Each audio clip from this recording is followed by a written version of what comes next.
Hello YouTube, I wanted to do a voiceover on this previous session from a few weeks back. This was the first session where my coach was implementing pause variations within the snatch and clean and jerk within our programming. I've had a couple of weeks to actually adapt to the movement, so now I'm starting to realize, now looking back at the first week that we actually started doing the pause, snatch, and clean and jerk, that it really is a learning curve when it comes to this movement. Especially if you're not, very good with staying over the barbell and getting those knees out of the way of the barbell in the first pull, as this allows for you to get into a more ideal power position and just a lot more fluid of a transition into your second pull and then into your power position. For me, for example, in this session, I don't know if you can tell, but I was honestly not staying over the bar as well as I could have, and I was having the bar kind of loop out in front of my knees from when I was pulling it off the floor. It's honestly something I can specifically tell that's happening, and so can my coach. Some people might not be able to tell, but it's just something that I'm observing and something I'm working on in the upcoming weeks.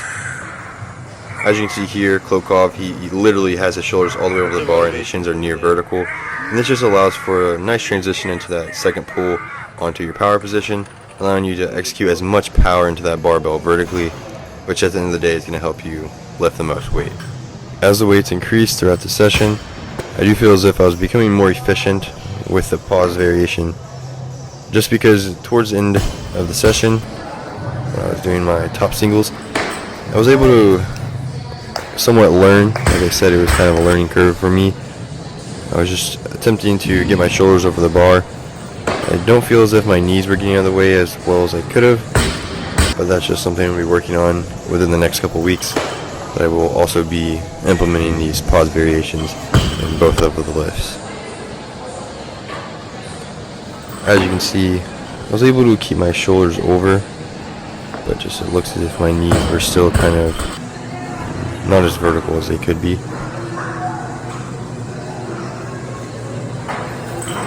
From here on out, I worked up to some heavy pause clean and jerks, and they were going pretty well, but the only issue I really had was the fact that I was jumping forward, and I just noticed that it's very hard for me to keep it close while pausing.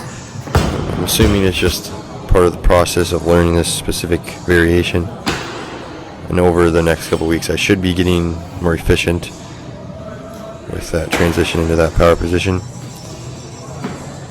Anyways, I did end up hitting 300 for, I believe, 3 singles on the pause variation, and they felt pretty easy. I noticed I did feel a little weird overhead this specific day, but it didn't really stop me from securing my split jerks, other than the fact that they looked a little bit iffy, but it was still a decent session.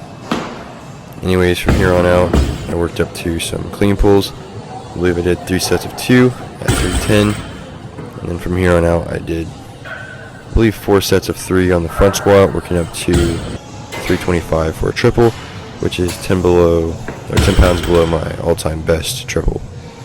I actually weighed like 10-12 pounds more than I do now, so definitely some decent progress.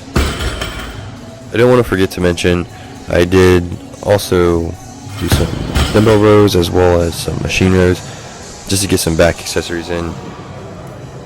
Typically, I'll do for my back accessories like maybe 3 to 4 sets of some pull-ups.